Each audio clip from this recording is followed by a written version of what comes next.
Hello my YouTube family, आप सब लोग कैसे हैं। आई होप कि आप लोग बहुत खुश होंगे और खूब अपना ख्याल भी रख रहे होंगे। आज का ये जो वीडियो है ना, इसके अंदर मैं आप लोगों के लिए एक ऐसी चीज़ लेकर आई हूँ जो मुझे ऐसा लगता है कि बहुत से लोगों की ज़रूरत है और एक्चुअली उन्हें पता ही नहीं होता है कि वो क्या यूज़ करें और क्या नहीं यूज़ करें। देखो, मैंने भी जब स्टार्टिंग में अपना हेयर केयर स्टार्ट किया था ना, तो मुझे भी बहुत ज़्यादा कन्फ्यूजन था कि मुझे अपने हेयर्स के लिए क्या ऐसी चीज़ चूज़ करनी चाहिए। देखो, जब भी हम ऐसी जर्नी में आते हैं जहाँ हम केमिकल फ्री प्रोडक्ट यूज़ करना चाहते हैं, बट एक्चुअली हमें पता ही नहीं होता है कि हमें क्या यूज़ करना चाहिए, क्योंकि हमने शुरू से ऐसी चीज़ें यूज़ की होती हैं जो हमने शुरू से यूज़ की है, लोगों को यूज़ करते हुए देखा है, तो वही चीज़ हम भी यूज़ करना स्टार्ट कर देते हैं। तो अब उससे क्या होता है ना कि हम ऐसी चीज़ें से इन्फ्लुएंस हो चुके हैं, हम ऐसी चीज़ें यूज़ करते हैं जो कि केमिकल बेस्ड है। अब जैसे हम शैम्पू यूज़ करते हैं तो उसका अल्टरनेट हम सोचते हैं कि क्या ही यूज़ कर सकते हैं, क्योंकि हमारी आदत ऐसी हो चुकी होती है कि हम फॉर्म बेस्ड चीज़ें होती है ना, जैसे अगर हमने कोई चीज़ यूज़ करी और झाग नहीं बना तो हम सेटिस्फाइड ही नहीं होते, हमारे हेयर क्लीन हुए भी होंगे क्या नहीं हुए होंगे, क्योंकि हमने जो शुरू से हमारी आदत रही है जिस तरीके से शैम्पू करते हैं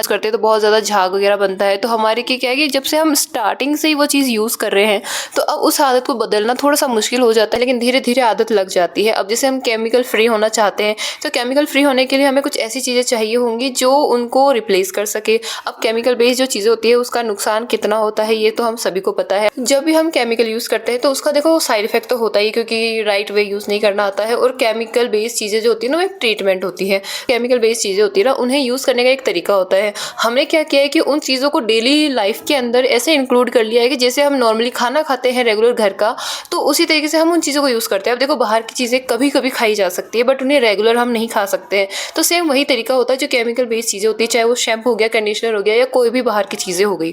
तो वो चीज़ें जो है ना, वो कभी कभी यूज़ करने के लिए बेस्ट है, लेकिन रेगुलर यूज़ करने के लिए बेस्ट नहीं है। क्योंकि जैसे हेयर फॉल होता है, जो बाल होते हैं वो पतले होने शुरू हो जाते हैं, बहुत ही ज़्यादा स्कैल्प जो है ना इरिटेट होने लग जाता है। और जितनी भी स्कैल्प कंडीशन होती है ना, वो सारी इसी वजह से स्टार्ट होती है, क्योंकि हम जो है ना केमिकल के ऊपर इतने ज़्यादा डिपेंड हो चुके हैं कि बस हमें दिन रात वही यूज़ करना होता है। अब आप कहीं बाहर जा रहे हो, घर में हो, या कोई भी आपकी पोजीशन हो, कहीं पे भी हो ना आप, तो आपको हमेशा केमिकल यूज़ करने की आदत लग चुकी है। तो उस आदत को बदलना ज़रूरी है। मैं ये नहीं कहती कि बिल्कुल बंद कर दो, लेकिन उनका लिमिटेड यूज़ कर लो। उन्हें किस तरीके से यूज़ करना है उसका सही तरीका आपको पता होना ज़रूरी है। रेगुलर यूज़ करना बिल्कुल भी ज़रूरी नहीं। तो अब घर की चीज़ें किस तरीके से यूज़ की जाए स्कैल्प को क्लीन करने के लिए, देखो बहुत सारी चीज़ें हैं जिसे हम यूज़ कर सकते हैं अपना स्कैल्प को क्लीन करने के लिए। देखो, इतनी ज़्यादा डर्ट या ऐसा कुछ नहीं है जिसको हमें हार्श केमिकल की ज़रूरत पड़े रिमूव करने के लिए। जो हमारा स्कैल्प है ना, वो नेचुरल ऑयल प्रोड्यूस करता है, और उसकी वजह से हो सकता है कि बाहर का जो डर्ट है वो उसके ऊपर स्टिक हो सकता है। तो उसे रिमूव करने के लिए बहुत ज़्यादा हार्श केमिकल की ज़रूरत नहीं है, वो हम नेचुरल चीज़ों से भी रिमूव कर सकते हैं। तो वो कैसे आप कर सकते हो, देखो एक रेमेडी मैं आपको शो कर रही हूँ जिसे आपको बनाना है। जो रेमेडी है वो ऑयली स्कैल्प वालों के लिए है, नॉर्मल स्कैल्प वाले भी यूज़ कर सकते हैं। देखो, काफ़ी बार क्या होता है कि हमें पता नहीं होता है कि हमारा स्कैल्प टाइप क्या है। तो जो भी मैं रेमेडीज़ आपको आने वाले वीडियोज़ में शेयर करूँगी, एक बार आप उन सभी को यूज़ करें, और कौन सी रेमेडी आपके स्कैल्प के ऊपर बेस्ट वर्क कर रही है ना, वही चीज़ आपको रेगुलर यूज़ करनी है। तो स्कैल्प जो है ना, कभी ड्राई भी फील हो सकता है, कभी ऑयली भी लग सकता है। तो आपको स्कैल्प कंडीशन देखनी है, कभी डैंड्रफ प्रोन हो सकता है। तो स्कैल्प के अकॉर्डिंग आपको ये चीज़ें चूज़ करनी पड़ेगी। हमेशा सेम चीज़ के ऊपर बेसिक मतलब स्टिक नहीं होना है कि मुझे यही चीज़ ले ली है और ये चीज़ मेरे लिए बेस्ट वर्क कर गई है अभी के लिए, तो मैं उससे ही हमेशा के लिए फॉलो करूँ, ऐसा नहीं है। हमेशा स्कैल्प हो चाहे स्किन हो, कुछ भी हो, वो हमेशा चेंज होता रहता है। तो उसी के अकॉर्डिंग हमारी अपनी केयर भी होती है ना, वो भी चेंज करते रहना चाहिए। तो यहाँ पे आज मैं आप लोगों के लिए जो रेमेडी लेकर आई हूँ ना, वो बहुत ही सिंपल है, बहुत ही बेसिक चीज़ों के साथ बन जाएगी। तो उसके लिए सिंपली आपको क्या चाहिए, अगर आपका ऑयली स्कैल्प है तो आपको मुल्तानी मिट्टी ले लेनी है। मुल्तानी मिट्टी इतनी ज़्यादा नहीं लेनी, क्योंकि सिर्फ हमें स्कैल्प के ऊपर फोकस करना है। ये कोई हेयर मास्क नहीं है, ये स्कैल्प क्लीनर है जो मैं आज आप लोगों के साथ शेयर कर रही हूँ। देखो, स्कैल्प क्लीन करने के लिए जो चीज़ बना रही हूँ वो उसका रेशियो अलग होता है, और वहीं हम हेयर मास्क बनाएंगे तो उनका रेशियो अलग रखना पड़ता है। तो हमें इन चीज़ में डिफरेंस समझना होगा कि जो चीज़ें हम यहाँ यूज़ कर रहे हैं वो सारी चीज़ें एज अ मास्क भी यूज़ की जा सकती है। लेकिन क्या होता है ना कि जो क्वांटिटी होती है ना, उसे अगर हम चेंज कर देते तो उसका इफेक्ट चेंज हो जाता है। तो बस वही चीज़ है कि हमें ये जो बेसिक चीज़ें हैं ना, इन्हें आप डिफरेंट फॉर्म में करके हेयर मास्क की तरह यूज़ कर सकते हैं, और उन्हीं क्वांटिटी को डिफरेंट करके आप उसे as a scalp cleaner use कर सकते हैं। तो अब ऑयली स्कैल्प वालों के लिए ऑयल बहुत ज़्यादा प्रोड्यूस होता है, ज़्यादा हेयर्स जो होते हैं ना वो बहुत ही जल्दी ऑयली हो जाते हैं, काफ़ी थोड़ा स्टिकी लगता है, भारी जो है ना वो बाल हो जाते हैं। तो अब उस केस के अंदर मुल्तानी मिट्टी बेस्ट वर्क करेगी, चाहे स्किन हो या स्कैल्प हो। इसके लिए मुल्तानी मिट्टी बेस्ट वर्क करती है। तो यहाँ आपको 1 चम्मच मुल्तानी मिट्टी ले लेनी है और अगर आपको स्कैल्प पे ज़्यादा अप्लाई हो तो 2 चम्मच आप कर सकते हो। तो यहाँ 1 चम्मच मैंने मुल्तानी मिट्टी ली है, मेरे अकॉर्डिंग बेस्ट है, इतना अमाउंट काफ़ी है। 1 चम्मच मुल्तानी मिट्टी और 1 चम्मच आपको दही ले लेना है, घर का जो दही होता है वो आपको ले लेना है। Aloe vera gel. एलोवेरा जेल आप कोई सी भी यूज़ कर सकते हैं, कोई सी भी ब्रांड की, इससे कोई फ़र्क नहीं पड़ता है। और उसके अंदर 2 चम्मच एलोवेरा ऐड कर लेनी है। एलोवेरा काफ़ी अच्छा है, स्किन को जो है ना हाइड्रेट करेगा, प्लस क्लीनिंग जो इसकी प्रॉपर्टीज़ होती है ना वो बहुत अच्छी है, आपकी स्कैल्प को बहुत अच्छे से क्लीन कर देगा जब आप इसको as a scalp cleaner use करोगे।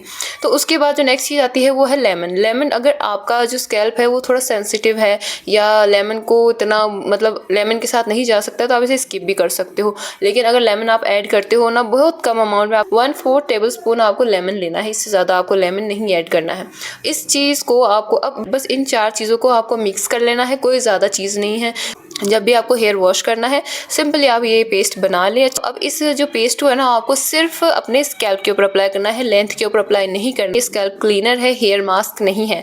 हेयर मास्क आप डिफरेंट तरीके से यूज़ कर सकते हो रेडी, और अगर आपको और भी चाहिए तो वो मैं आगे और आपके लिए लेकर आऊँगी।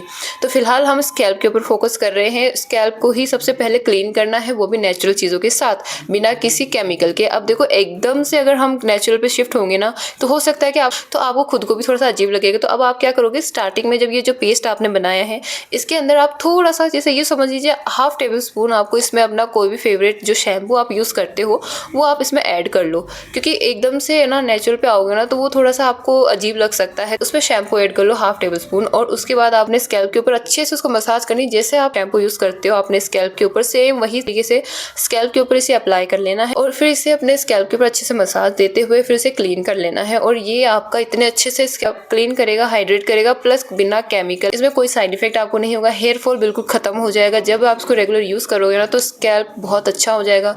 जो ऑयली आपका स्कैल्प होता है ना वो, तो सिंपल इस रेमेडी को यूज़ करना है स्कैल्प क्लीन करने के लिए और धीरे धीरे इसमें से जो आपने शैम्पू ऐड किया है उसे रिमूव कर देना है, क्योंकि बिना शैम्पू के आपका स्कैल्प अच्छे से क्लीन हो जाएगा।